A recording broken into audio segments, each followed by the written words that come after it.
म लड्दिनँ है, अब मलाई लड्नु छैन, मलाई आफन्तलाई मार्नु छैन, आफन्त मारेर मैले राज्य गर्नु छैन, म अब हतियार फाल्ने मलाई चाहिँदैन। अनि जो जीवन बुझ्न चाहन्छ, अनि जो जीवनलाई गतिशीलता दिन चाहन्छ र जीवनमा ज्ञान प्राप्त गरेर त्यो ज्ञानबाट आफूले जीवन भोगाइका र पूर्व भोगाइका सन्दर्भहरूलाई व्यक्त गर्न चाहन्छ। एउटा पुस्ता त्यो छ जो युवा पुस्ता छ। धन प्रशस्त भइदियो भने आहा मलाई पुग्यो त कसैले भने होइन, आजसम्म मलाई धनले पुग्यो कसैले भन्यो? चाहे त्यो अरबपति होस्, चाहे त्यो खरबपति होस्, चाहे नेपालदेखि लिएर विश्वकै धनी व्यक्ति किन नहोस्, उसले मलाई धन पुग्यो भनेको छ। लोक भनेको समाज, सुत बित लोक एस, यी तिनवटा एसना, तिनवटा चाहना, तिनवटा इच्छाले मान्छेलाई आनन्दित गराउन खोज्छ, तर लोकले कहिले पनि आनन्द दिँदैन। आनन्द हामीभित्र छ, हामीले आनन्द आफै खोज्ने हो। हिजो दसैँमा टिको लाउँदा तेरा सन्तानले डाँडा काँडा ढाकुन् भन्नुहुन्थ्यो हजुरबाले, अहिले भन्न मिल्छ? अहिले त एउटा मात्रै भन्छ, अहिले त बढीमा एउटा छोरा एउटा हामी दुई हाम्रा दुई। हो। नमस्ते, म चाहिँ भुवन सिंह विष्ट। आज हाम्रो अतिथि दीर्घामा हुनुहुन्छ वाल्मिकी विद्यापीठका प्राध्यापक आदरणीय गुरु गणेश प्रसाद घिमिरे सर। स्वागत छ सर तपाईँलाई। धन्यवाद। सन्चै हुनुहुन्छ सर? सन्चै छ। हजुरहरूलाई? ठिकै छ। वाल्मिकी क्याम्पसको के छ खबर? ठिकठाक छ, अहिले चलिरहेछ। अध्ययन अध्यापन निरन्तर रूपमा चलिरहेको छ। अध्ययन अध्यापनलाई गतिशीलता दिने र विभिन्न विषयहरू, विभिन्न सन्दर्भहरूमा अध्ययन अध्यापन निरन्तर रूपमा चलिरहेको छ। अहिले विद्यार्थीको चाप कति छ सर? विद्यार्थी सङ्ख्यात्मक हिसाबले यति नै भन्नु भन्दाखेरि पनि अहिले वाल्मिकी विद्यापीठमा संस्कृतप्रति रुचि जागेका र संस्कृतलाई बुझेका र संस्कृतमा जीवन छ। हामीले पूर्व समयमा जागिर खाने सन्दर्भमा जुन विषय अध्ययन गरेको भए पनि आज जीवन बुझ्नका लागि र जीवनलाई एउटा गति दिनका लागि जुन किसिमको उत्साहजनक सहभागिता विद्यार्थीहरूको देखिन्छ, विद्यार्थीहरूको उत्साहजनक सहभागिताले हामीलाई के देखेको छ भने हामीलाई एक किसिमको ऊर्जा दिएको छ। वाल्मिकी विद्यापीठलाई मात्र नभएर नेपाल संस्कृत विश्वविद्यालय नै आज ऊर्जावान बनेको छ। विद्यार्थी सङ्ख्या यथेष्ट छ, चाहिए जति विद्यार्थी हामीसँग छन्। अध्ययन अध्यापनका विभिन्न प्रकारका विषय दर्शनहरू हामीसँग छन्। त्यसकारणले विद्यार्थीको चाप दिनानुदिन बढ्दो छ। मैले चाहिँ नि अहिले देखेको कुरा के छ भने एउटा युवा अवस्थापछि चाहिँ यो शारदा विद्यापीठमा र संस्कृत विश्वविद्यालयको यो वाल्मिकी विद्यापीठमा पढ्न आउने चाहिँ उमेर पाएको भएपछि चाहिँ यसको आकर्षण बढेको छ। युवाहरूको चाहिँ त्यस्तो राम्रो चाप देखिन्न, किन होला सर यसको कारण? त्यसो भन्न मिल्दैन। अहिलेको दुईवटा कुरा छ कि एउटा हामीले पढ्ने भनेको शिक्षा हो। अहिले विद्यार्थीले अथवा कुनै पनि शिक्षार्थीले तत्काल प्रतिफल खोज्छ। मैले पढेँ अथवा हामीले पढ्यौँ, हामीले पढिसकेपछि त्यसको प्रतिफल तत्काल चाहियो आजको जमानामा, आजको युगमा होइन। हिजो विद्या आर्जन गरियो, विद्या आर्जन गरिसकेपछि त्यो एउटा विद्याका माध्यमबाट जीवन निर्वाह गर्ने एउटा पाटो थियो होइन। एउटा पहिला कुरो के हुन्छ भने एउटा शिक्षा हुन्छ, एउटा विद्या हुन्छ। जस्तै हामीले के भन्छौँ भने विद्या ददाति विनयम, विनय दयाति पात्रताम, पात्रत्वात् धनवाप्नोति, धनात् धर्म ततः सुखम भन्छ। अनि विद्याले के दिन्छ भन्दा विनयशीलता दिन्छ। विनयशीलता के दिन्छ त भन्दा धन, धर्म र सुख। हिजोको अवस्था त्यो थियो। आज के हुन्छ भने आजको जमाना, आजको युग प्रविधिको युग हो। प्रविधिमा मान्छे तत्काल बाँच्न खोजिरहेछ, प्रविधिमा जीवन जिउन खोजिरहेछ। जीवन जिउने सन्दर्भमा उसले तत्काल के खोज्छ भन्दा प्रतिफल खोज्छ, जुन प्रतिफल तत्काल दिन सक्दैन। अहिले के देखिन्छ भन्नुहुन्छ भन्दाखेरि युवा आकर्षित नभएको होइन, युवा पनि आकर्षित छ। युवा पनि संस्कृत शिक्षाप्रति गतिशील छ। जस्तै विभिन्न प्रकारका प्राध्यापकबाट रिटायर भएका, कर्मचारीबाट रिटायर भएका अथवा इन्जिनियर पढ्दै गरेका, डाक्टर पढ्दै गरेका विद्यार्थीहरू पनि आज आएर संस्कृत सिक्न संस्कृत सिक्न अग्रगतिमा अगाडि बढिरहेका छन् भने त्यसले के दिन्छ भने वृद्ध पुस्ता अथवा पुरानो पुस्ता अथवा प्रौढ पुस्ता मात्र संस्कृतमा आकर्षण छैन मात्र हो भन्ने होइन। आधुनिक पुस्ता पनि, वर्तमान युवा पुस्ता पनि, वर्तमान युवाले भोगेको जीवनचर्या पनि आज आकर्षित छ। किनभने युवा र प्रौढ पुस्ताका बिचमा सामञ्जस्यता अहिले संस्कृत शिक्षामा देखिन्छ।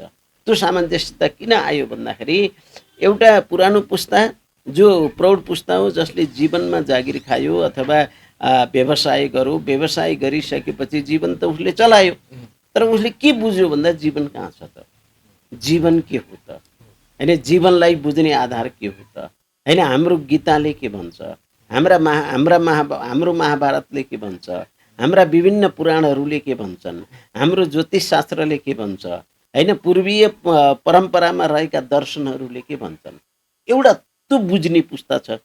हजुर।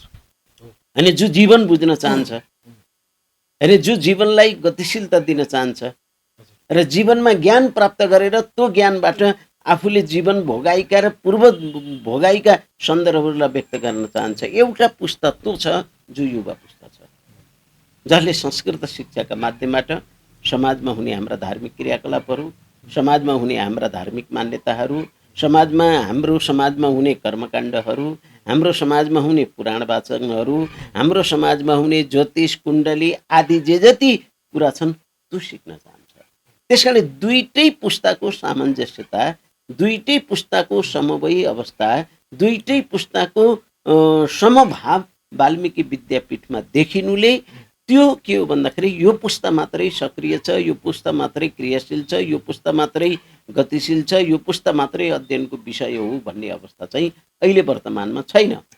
दोस्रो कुरो, श्रीमद् भागवतको 4th स्कन्धमा एउटा के भनेको छ भने सेना पत्यम च राज्यम च दण्डम नेतृत्वमेव च सर्वलोकाधिपत्यम च सर्वम शास्त्र विदर्भ। सबै चिज शास्त्रमा छ। संसारमा शासन गर्न चाहनुहुन्छ, संसारलाई आफ्नो बनाउन चाहनुहुन्छ, संसारमा आफ्नो पहिचान देखाउन चाहनुहुन्छ भने त्यो केमा विद्यमान छ भने शास्त्रमा छ, शस्त्रमा छैन। अहिले जुन शस्त्र अणु र परमाणु बमका कुरा, शास्त्रमा कहीँ शासन छैन, शास्त्रमा छ। शास्त्रको ज्ञान प्राप्त गर्नका लागि प्रौढ पुस्ता आएको छ। नयाँ पुस्ताले हाम्रो समाजमा रहेका धार्मिक क्रियाकलापदेखि लिएर हाम्रो समाजमा रहेका यावत मान्यताहरूलाई जीवन्त दिन नयाँ पुस्ता आएको छ। त्यो दुईटै पुस्ताको सङ्गम स्थल आज के बनेको छ भने वाल्मिकी विद्यापीठ बनेको छ। यो सबैभन्दा सुहाउँदो कुरो यो हो। युवा पुस्ता मात्रै पनि छैन, प्रौढ पुस्ता मात्रै पनि छैन, दुवै पुस्ताका बिचको समन्वय अवस्था र एकै ठाउँमा मिल्नु भनेको चान्चुने कुरो चाहिँ होइन। किन भन्दा यसलाई जुटाउने श्रेय संस्कृत विद्यालाई छ, संस्कृत शास्त्रलाई छ, संस्कृत दर्शनलाई छ, संस्कृतका यावत ग्रन्थहरूलाई छ। अन्यथा यो दुवै पुस्ता एकै ठाउँ जुट्न चाहिँ सक्दैन थियो। किन भन्दा यो जुटाउने शास्त्र हो, यो जुटाउने विद्या हो, यो जुटाउने पूर्वीय दर्शन हो, यो जुटाउने हाम्रा वेदाङ्ग हुन्। आधुनिक शिक्षा चाहिँ होइन जो यसरी जुट्न सकोस् र यसरी एकै ठाउँ स्थापित हुन सकुन्। यो आजको वाल्मिकी विद्यापीठको मूल पहिचान पनि हो। अब हजुरले सबै कुरा भनिसक्नुभयो। अब युवा पुस्तालाई यो संस्कृत पढेर अनि उनीहरूको रोजगारीमा अहिले विदेशी नै युवाहरूको सम्भावना दिन प्रतिदिन बढी नै राखेको छ। चार्मिङ विदेशी जानुपर्छ रोजगारीको सन्दर्भमा भन्ने छ। अब यो संस्कृत विद्या आर्जन गरिसकेपछि, त्यहाँ पढिसकेपछि विद्यार्थीले विदेशमा पनि रोजगारीको अवसर सिर्जना त्यो प्राप्त गर्न सक्छ कि सक्दैन? उसले आफूलाई त्यो समाजमा त्यहाँको परिवेशमा आफूलाई सर्भाइभ कसरी गर्न सक्छ जस्तो लाग्छ हजुरलाई? अनि दुई तिनवटा कुरा हुन्छ। अनि विदेशमा जानका लागि हामीले आधुनिक शिक्षा मात्रै लिनुपर्छ भन्ने छैन। दुईवटा छ कि दुई तिनवटा कुरो छ नेपालमा। नेपालबाट विदेश जाने, विदेश पलायन हुने दुईवटा युवा पुस्ता कस्तो अवस्थामा छन्? दुईवटा अवस्थामा छ। एउटा जीवन निर्वाहका लागि जाँदैछ जो अरब खाडी मुलुकहरूमा छ।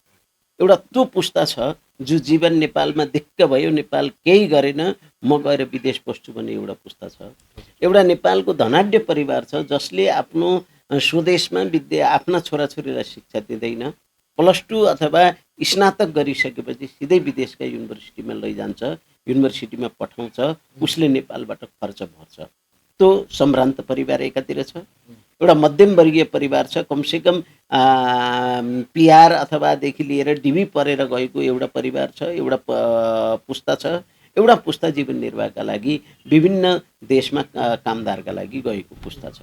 त्यो पुस्तामा संस्कृतको आकर्षण, संस्कृतको पहिचान र संस्कृतको स्वरूप होइन। वाल्मिकी विद्यापीठमा अध्यापन गराउने कतिपय प्राध्यापकज्यूहरू आज विभिन्न प्रकारका संस्कृत विदेशी संस्कृत विश्वविद्यालयमा प्राध्यापन गराइरहनु भएको छ।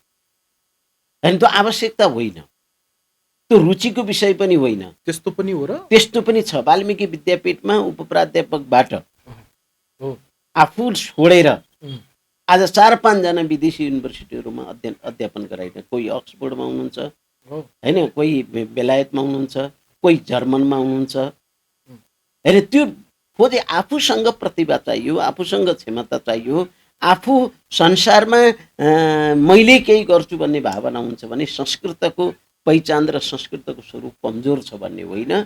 किन भन्दाखेरि आफू अल्पज्ञानी भइयो, आफूले पूर्ण ज्ञान प्राप्त गर्न सकिएन। होइन, आफूले पूर्ण ज्ञान प्राप्त गर्न सकिएन र शिक्षाले र विद्याले केही दिएन भन्ने होइन। यदि ज्ञान छ भने, यदि क्षमता छ भने, आफूले गर्न सकिन्छ भने संस्कृत शिक्षामा होइन, संसारका कुनै पनि शिक्षामा व्यक्तिलाई जिउने कला र बाँच्ने कला छ। तर संस्कृतले जीवन बचाउँछ, संस्कृतले जीवनलाई गतिशीलता दिन्छ, संस्कृतले जीवन के हो त्यो बुझाउँछ, संस्कृतले जीवनभित्र विद्यमान रहेका यावत पाटाहरूलाई खोज्छ। अन्य शिक्षाले जीवन निर्वाह मात्रै गराउँछ, अरू गराउँछ। मैले एउटा कुरा सोध्न खोजेँ, म वृन्दावन जाँदै गर्दाखेरि विदेशीहरू चाहिँ नि त्यहाँ चाहिँ बडो चाहिँ नि भागवत गीता पढिरहेका देखेथे, त्यसपछि त्यो गीतहरूमा रमाइरहेको देखेथे।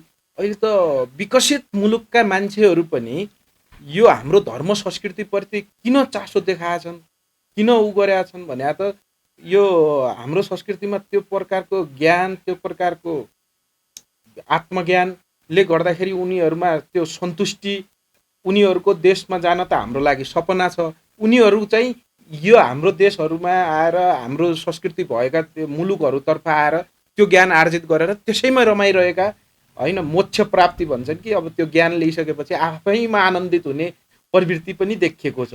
यसलाई तपाईँले कसरी लिनुभएको छ गुरु? अब यस्तो हो, आनन्द भनेको के हो त? आनन्द आफै भित्र छ, बाहिर कुनै होइन। आनन्द आफै हाम्रै भित्र छ, हाम्रै भित्र छ आनन्द। हामीले आनन्द चाह्यौँ भने हामी भित्र छ। त्यो कसरी? संसारका भौतिक सम्पन्नतामा र भौतिक चिजमा आनन्द छैन है।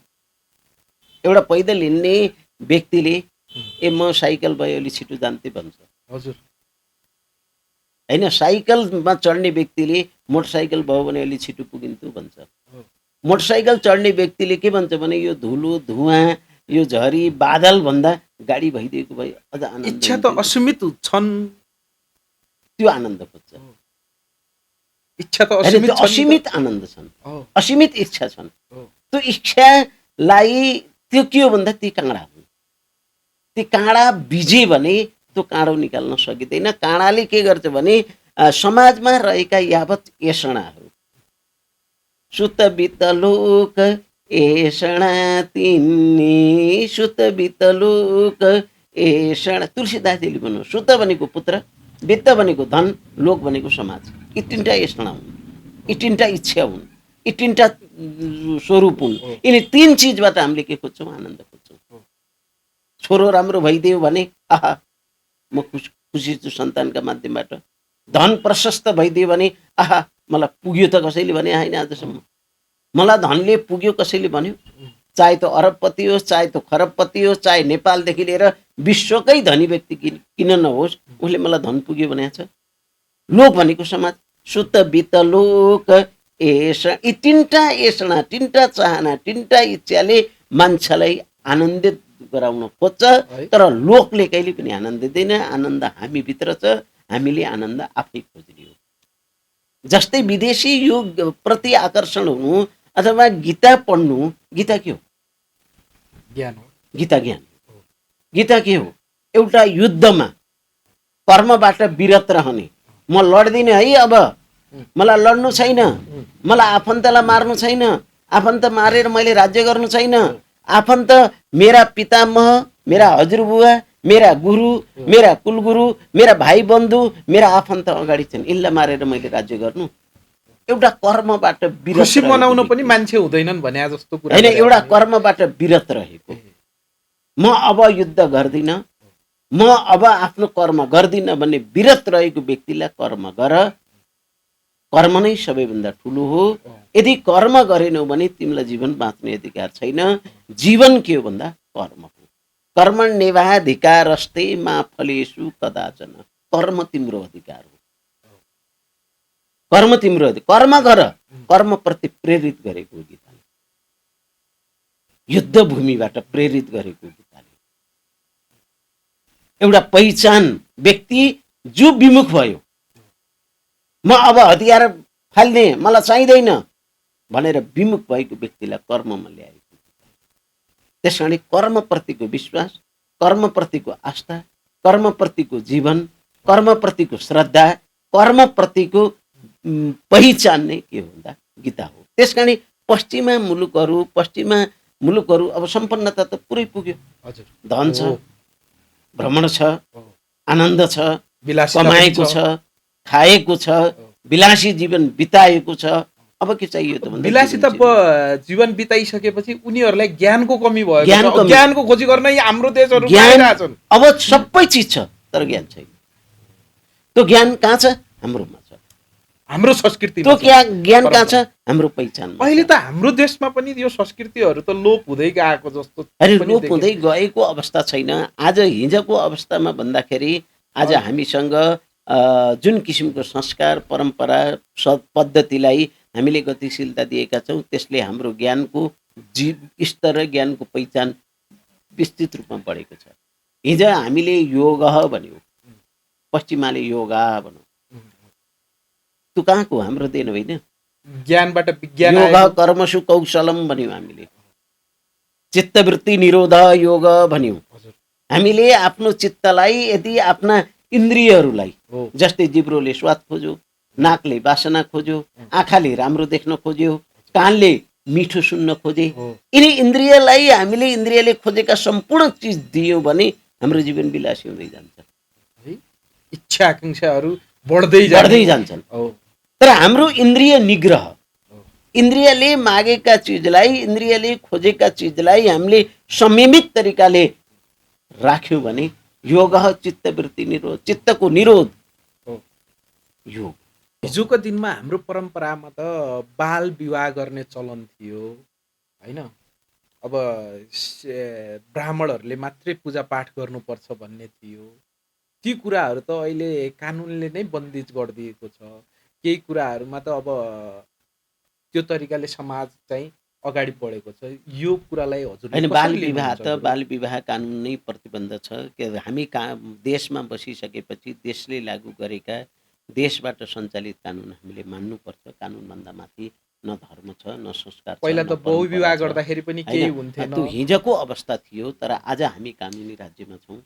यदि कानुन हामीले मान्न सकेनौँ, कानुनलाई हामीले मानेनौँ र कानुन परम्परामा पनि केही परिवर्तन गर्नुपर्ने। परिवर्तन भन्नाले परम्परा हिजो बहुविवाह थियो, त्यो त परिवर्तन भयो नि त। हिजो के थियो त भन्दाखेरि बाबुबाजेको सम्पत्ति थियो, बाबुबाजेको सम्पत्तिमा गरेर पुग्थ्यो होइन। हिजो दसैँमा टिको लाउँदा तेरा सन्तानले डाँडा काँडा ढाकुन बन्नुहुन्थ्यो हजुरबाले, अहिले भन्न मिल्छ? अहिले त एउटा मात्रै भन्छन्, बढीमा एउटा छोरा एउटा। हामी दुई, हाम्रा दुई हो। राज्यले पनि दुईभन्दा बढी सन्तान जन्मायो भने राज्यले कुनै किसिमको सुविधा दिँदैन। दिन्छ? दिँदैन नि। सुत्केरी बिदा दुईलाई होइन, त्यसपछि सम्पूर्ण सुविधा दुईभन्दा बढी जन्मनु पाइँदैन। त्यसकारण के देखिन्छ भने हिजोको समाजमा परिवर्तन भयो भन्ने होइन कि कानुनी राज्यमा भइसकेपछि कानुन, राज्यका सिद्धान्तहरू र राज्यका कानुनहरू हामीले पनि मान्नुपर्छ। राज्यका धर्मभन्दा, कानुनभन्दा माथि धर्म पनि होइन, कानुनभन्दा माथि हामी पनि होइनौँ, कानुनभन्दा माथि परम्परा पनि होइन, कानुनभन्दा माथि हाम्रा पहिचान पनि होइन। कानुन ठुलो मान्नुहुन्छ कि धर्म ठुलो मान्नुहुन्छ? होइन, यस्तो हो, कानुन भनेको देशको हो। कानुन के हो भन्दा राज्यको, राज्यका धर्म व्यक्तिको हुनसक्छ। मेरो आफ्नो धर्म होला होइन। जामा मस्जिदमा मस्जिद के अरे पढ्ने कुरान पढ्ने मुस्लिमको आफ्नो धर्म होला, बौद्ध गुम्बामा जाने बौद्धिस्टको आफ्नो धर्म होला, चर्चमा जाने इसाईको आफ्नो धर्म होला। धर्म व्यक्तिगत हुन सक्छ, धारैतीत धर्म जो धारण गरिन्छ त्यो धर्म हो, तर कानुन राज्यको हो। कानुन सबैलाई लाग्छ, त्यो मुस्लिमलाई पनि लाग्छ, त्यो क्रिस्चियनलाई लाग्छ, मलाई पनि लाग्छ, र त्यो बौद्धिस्टलाई नि कानुन लाग्छ। तर धार्मिक दृष्टिकोणले विविधता भए पनि हामी एकतामा देख्छौँ। जाति, क्षेत्र, धर्म, भूगोल, भाषामा विविधता भए पनि एकतामा बाँधिएका र हामी सब नेपाली हौँ। एकताको सूत्रमा गुथिएका माला हौँ। त्यसकारण हाम्रो पहिचान कानुनभन्दा माथि छ, कानुनभन्दा ठुला हामी हौँ र कानुनले केही गर्न सक्दैन हामीलाई भन्नु हुँदैन।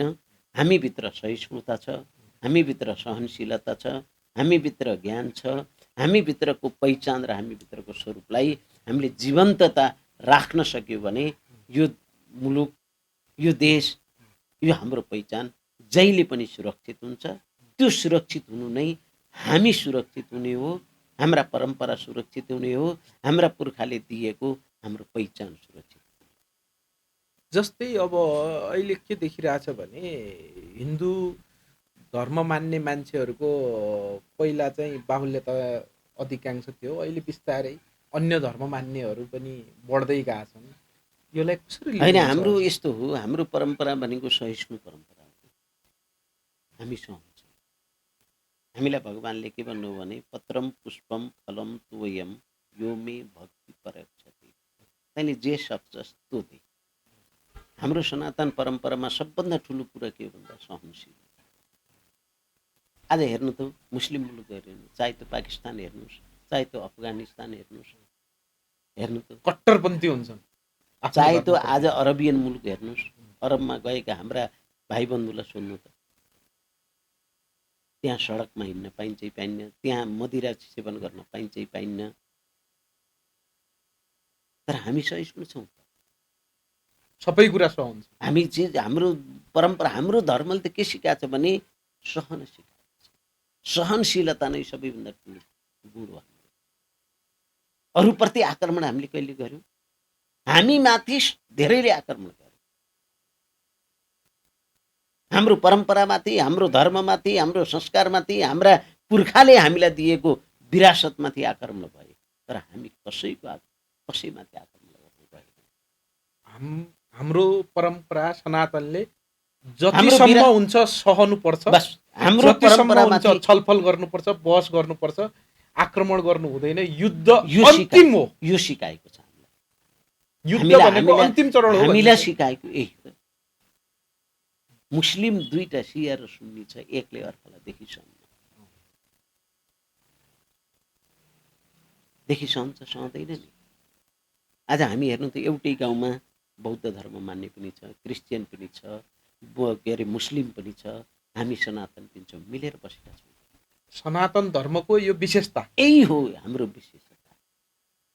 यो खिँदै जाला, तर यसलाई समाप्त पार्न धेरै प्रयासहरू भए, समाप्त हुँदैन।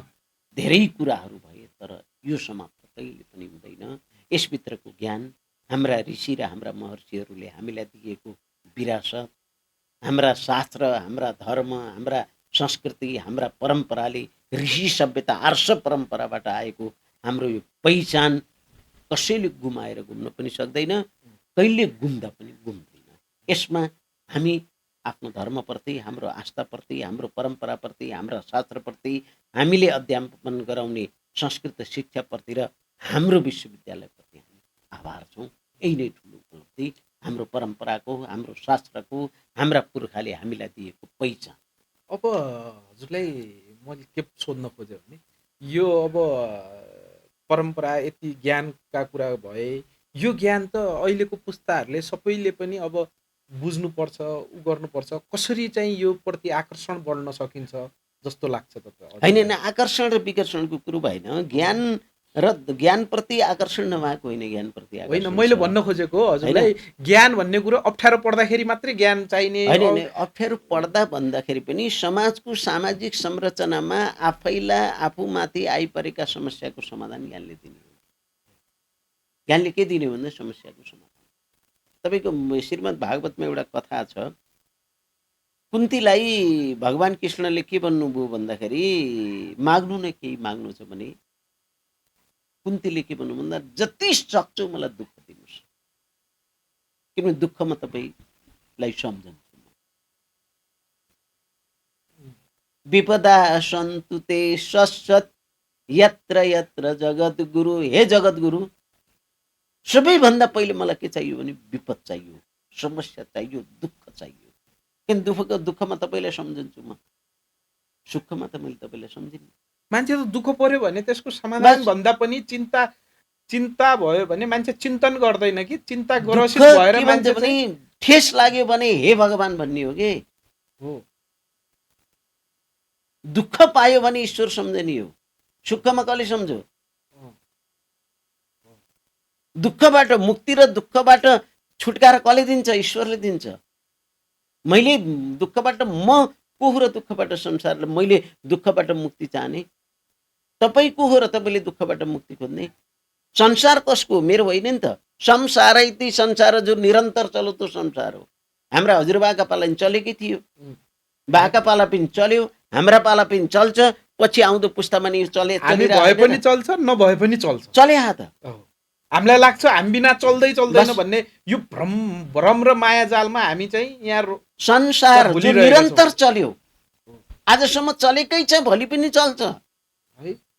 यो तेरो यो मेरो भन्ने हामी अनर्थमा लडाइँ बस। गरिरहेको। यही अनर्थको लडाइँमा हामी बाँचेका छौँ। यही लडाइँ अब खुसी हुनलाई मान्छेले के गर्नुपर्छ जस्तो खुसी लाग्छ? हुने भनेको भित्रको आनन्द आफूले प्राप्त गर्नु।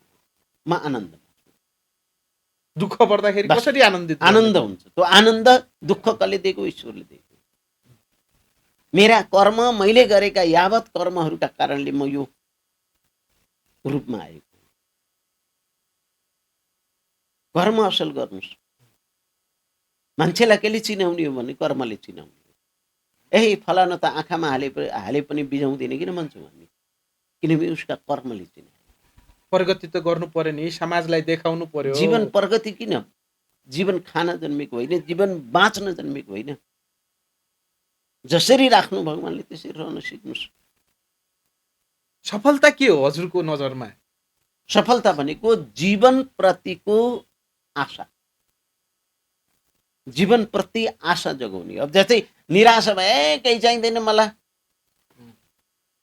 केही चाहिँदैन, म संसारमा सबै पुग्यो भने त आशा कसैले भन्दैन। कर्मप्रति विश्वास रह्यो र कर्म गरेर जीवन मैले चलाउने भने कर्म गरिसक्यो भने फल पाएन भने पो मान्छे दुखी हुन्छ त गुरु। फल त वही कर्मण्येवाधिकार अस्ति मा, फलमा त तपाईँको आशा होइन नि त, कर्ममा तपाईँको अधिकार। कर्म गर्नुभन्दा अगाडि फल पाउँछु कि भनेर पो गर्छ त मान्छे। त्यही हो समाजको। फलै पाइँदैन भने मान्छे कर्मै गर्न छोडिदिन्छ त गुरु। पढिन्छ, पढेर जाँचमा लेख्छ विद्यार्थीले, जस्तै अस्ति रिजल्ट निक्लो, अस्ति रिजल्टमा असन्तुष्टि पोखियो त, माइती घरमा असन्तुष्टि पोखिएन? भाइ बहिनीहरूको किन असन्तुष्टि पोखियो भन्दा मलाई विश्वास थियो मलाई यति आउँछ भन्ने अपेक्षा बढी भयो, तर अपेक्षा अनुसार फल प्राप्त भएन र पोखियो, निराशामा परिणत भयो। बस। त्यो के हो भन्दाखेरि अपेक्षा हामीले कर्मभन्दा बढी अपेक्षा खोज्नु पर्यो। अहिले त बनेको सरकारले त झनै चाहिने तपाईँको चाहिने धर्म संस्कृतिलाई प्रोत्साहन हुने किसिमले शपथ ग्रहण कार्यक्रममा पनि बटुक सटुक बोलाएर स्वस्ति वाचन गरेर शपथ ग्रहण कार्यक्रम पनि भयो। होइन यस्तो हो। अब यसलाई त के हो भन्नुहुन्छ भन्दाखेरि अब यो राजनीतिक कुरा गर्नु उपयोगी पनि हुँदैन होइन। अब हाम्रो तर के भन्दाखेरि सरकार जो आए पनि हाम्रा परम्परा, हाम्रा पहिचान, हाम्रा स्वरूप, हाम्रा पुर्खाले हिन्दू धर्मलाई प्रोत्साहित गरे जस्तो लाग्दैन। दिएका पहिचान र हाम्रा संस्कृतिलाई मास्ने काम कसैले नै गर्नु। यो सरकारले त जोगाउन खोजेको। यदि कसैले मास्ने प्रयास गर्यो भने ऊ आफै मासिन्छ। हाम्रा संस्कार मासिँदैनन्, हाम्रा परम्परा मासिँदैनन्, हाम्रा पुर्खाले, हाम्रा ऋषिहरूले, हाम्रा परम्पराले दिएका हाम्रा चिजलाई मास्ने प्रयास कसैले नगरोस्, यति मात्रै गरे पुग्छ। यति मात्रै गरे भने उनीहरूको जीवन सुदृढ हुन्छ। त्यस कारणले मासिनु आफै हो हाम्रा परम्परा, मासिएनन्। यसलाई मास्न धेरै प्रयासहरू नभएका पनि होइनन्, भइ पनि रहेका छन्, तर यो मासिने अवस्थामा छैन। पश्चिमा दर्शनमा नित्से भन्ने एउटा जर्मन दार्शनिक भए, फ्रेडरिक नित्से, उनले पहिलोपटक ईश्वरको मृत्यु घोषणा गरे। संसारमा ईश्वर मर्यो भनेर दिउँसै लालटिन लिएर ईश्वर खोज्ने व्यक्ति हो नित्से, फ्रेडरिक नित्से। उनका शिष्य थिए सापेनहावर। उनले मर्ने बेलामा के भन्यो भने, मैले धेरै पढेँ, धेरै लेखेँ, धेरै जाने, धेरै गुथेँ, तर संसारको सर्वोत्कृष्ट गीता, सर्वोत्कृष्ट ग्रन्थ संसारमा कोही छ भने त्यो श्रीमद् भगवत गीता। है राजनीतिमा लानुहोस् त्यो ठिक छ, कर्ममा लानुहोस् त्यो ठिक छ, योगमा लानुहोस् त्यो ठिक छ, साङ्ख्यमा लानुहोस् त्यो ठिक छ, वेदान्तमा लानुहोस् त्यो ठिक छ। संसारको सर्वोत्कृष्ट, संसारकै सबै ज्ञानको एउटा तपाईँलाई म भन्छु, एउटै संसारमा कुन भाषामा छैन गीता? संसारका प्रत्येक भाषामा अनुवाद भएको कुनै ग्रन्थ छ? विज्ञानको विकास पनि गीताबाट ज्ञानबाट भएको देखिन्छ। गीताबाट भएको। गीताले कर्म गर भन्छ, गीताले फलको आशा नराख भन्छ, गीताले अघि बढ भन्छ, गीताले पछि नहट पनि भन्छ, गीताले सफलता तेरो जिम्मा छ, तेरो कर्ममा छ भन्छ। असफलता होइनस्, असफलता होइनस्, असफलता नै तेरो जीवन हो भने त्यो गीताले भन्छ। गीताले दर्शन दिन्छ, हेरै यो हो। गीताले ज्ञान दिन्छ, गीताले पहिचान दिन्छ, गीताले स्वरूप दिन्छ, गीताले मानवलाई आफूलाई चिन्ने आधार दिन्छ। त्यो आधार हो गीता। त्यस कारणले यो गीता, गीता सुगीता कर्तव्य, गीता गीता हो। यसलाई चिन्न, यसलाई पहिचान गर्न र यसलाई स्वरूपमा अगाडि बढ्न उसको आफ्नो माध्यम हो। त्यस कारणले संसारको सर्वोत्कृष्ट गीता, सर्वोत्कृष्ट ग्रन्थ गीतालाई पश्चिमा दर्शनले पनि स्वीकारेको छ। त्यो अनिश्वरवादीहरू थिए, अनिश्वरवादीका रूपमा थिए। त्यस कारणले गीता एउटा कर्म पथमा मानिसलाई कर्म पथमा लैजाने आधार पनि हो, मानिसलाई ज्ञान पथमा लैजाने आधार पनि हो, मानिसलाई योग पथमा लैजाने आधार पनि हो, मानिसलाई मुक्ति दिने साधन पनि हो, मानिसलाई संसार केही होइन, संसारभन्दा माथि म हुँ भन्ने पहिचान दिने स्वरूप पनि गीता हो। त्यस कारणले गीताका बारेमा हजारौं व्याख्या, हजारौं अनुवाद, हजारौं पहिचान र हजारौं ऋषिहरूले व्याख्या गरेका छन्। त्यस कारणले गीता मान्छेलाई चिन्ने र आफूलाई चिन्ने आधार। ज्ञानबाट कोही वञ्चित नहुन् र समाजमा रहेका यावत र हाम्रो परम्परामा रहेका यावत चिजहरूको जीवन र पहिचान खुलोस्, यही उद्देश्यले संस्कृत विश्वविद्यालयमा स्थापना भएको। हाम्रोमा रहेका ज्ञान, पूर्वीय दर्शन, यी दर्शनले दिने मानव पहिचानलाई जनसामु ल्याउने उद्देश्यले विश्वविद्यालयको स्थापना गरेको यो एउटा विशिष्ट किसिमको विश्वविद्यालय हो। विशिष्ट किसिमको विषय संस्कृतको ज्ञान, दर्शन र जीवनलाई चिन्ने परम्परालाई स्थापित गर्ने मान्यता। हजुरको भनाइअनुसार संस्कृत पढ्न गयो भने त्यो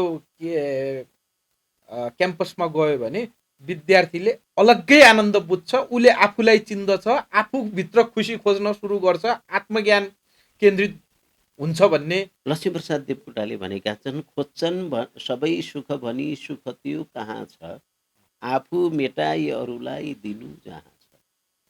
आफू समाप्त भएर अरूलाई दियो भने त्यहाँ सुखी खुस हुन्छ कि आनन्द हुन्छ। आनन्द हामीले बाहिर खोज्ने होइन। भौतिक सम्पन्नतामा आनन्द कसले प्राप्त भयो?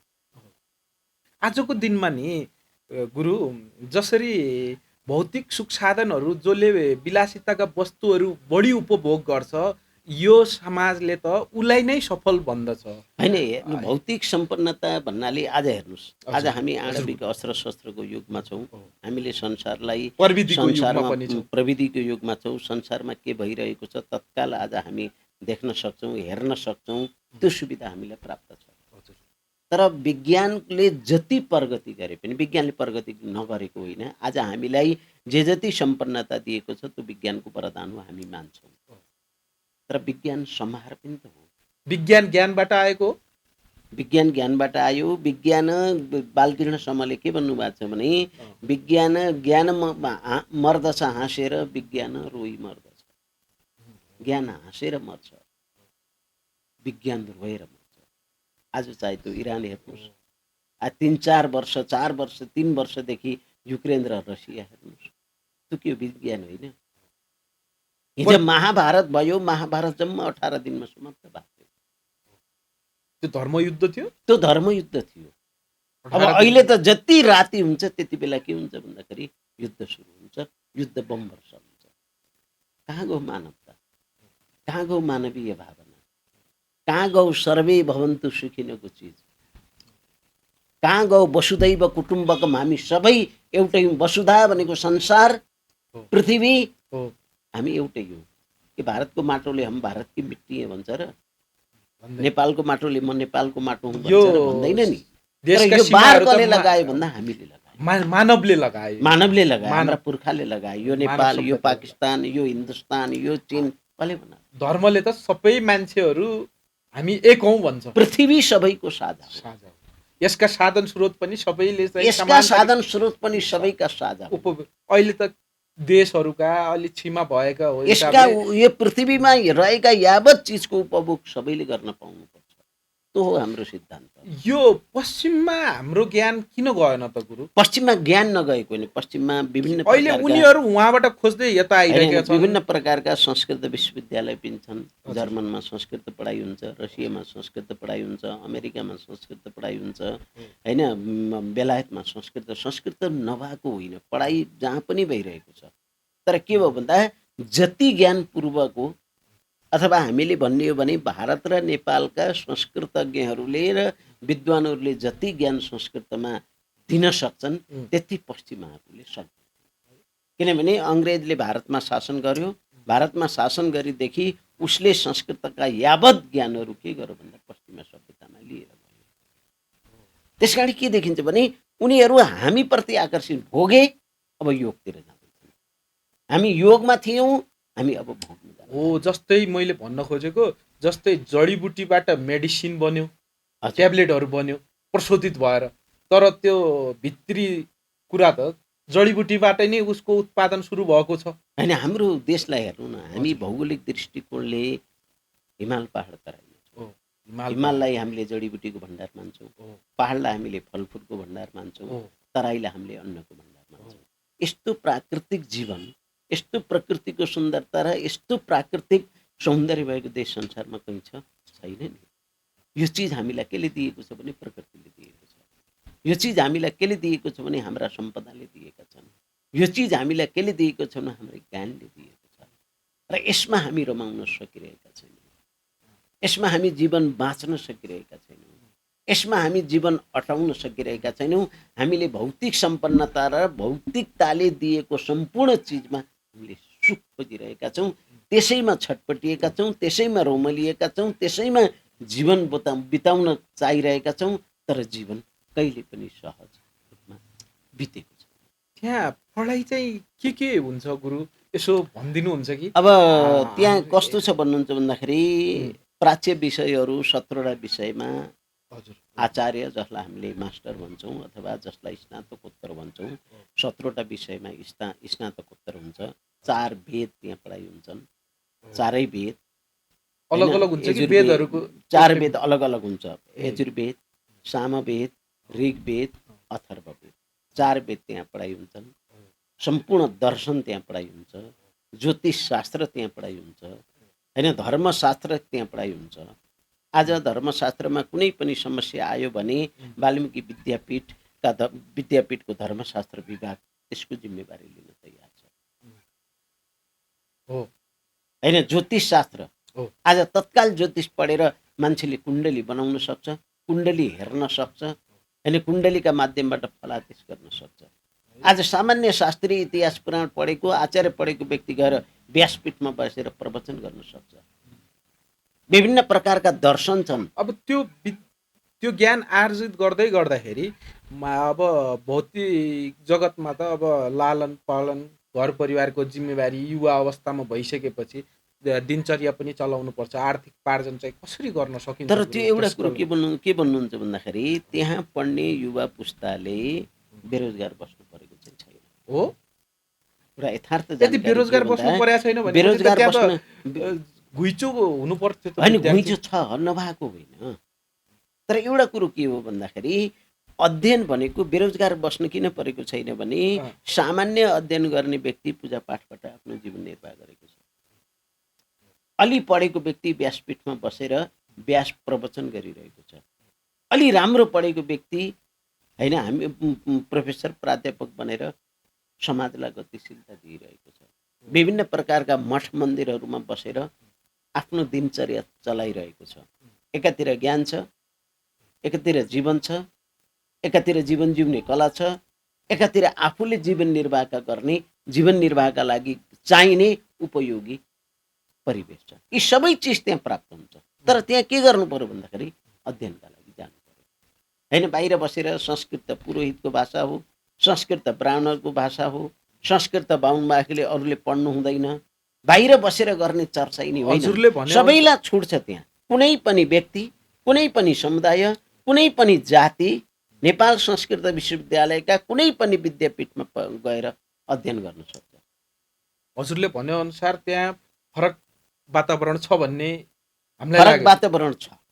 बाहिर सुने जस्तो, बाहिर हल्ला गरे जस्तो, बाहिर भने जस्तो चाहिँ होइन हो। तर के गर्नु पर्यो भन्दा जानु पर्यो, अध्ययन गर्नु पर्यो, गुरु सानिध्य हुनु पर्यो नि त। गुरुको सानिध्य भयो भने त गुरुले यावत शिक्षा दिन सक्नुहुन्छ। अन्त्यवासी भन्छौँ कि हामी। संसारको गुरुको सबैभन्दा निकट के हो भन्दा शिष्य हो, अन्त्यवासी भनिन्छ। त्यो अन्त्यवासी भएर यदि शिक्षा प्राप्त गर्छ भने, विद्या आर्जन गर्छ भने संस्कृत विद्याले जीवन जिउन सिकाउँछ, जीवन बाँच्न सिकाउँछ, जीवनलाई गतिशील दिन सिकाउँछ र जीवनलाई चिन्न सिकाउँछ।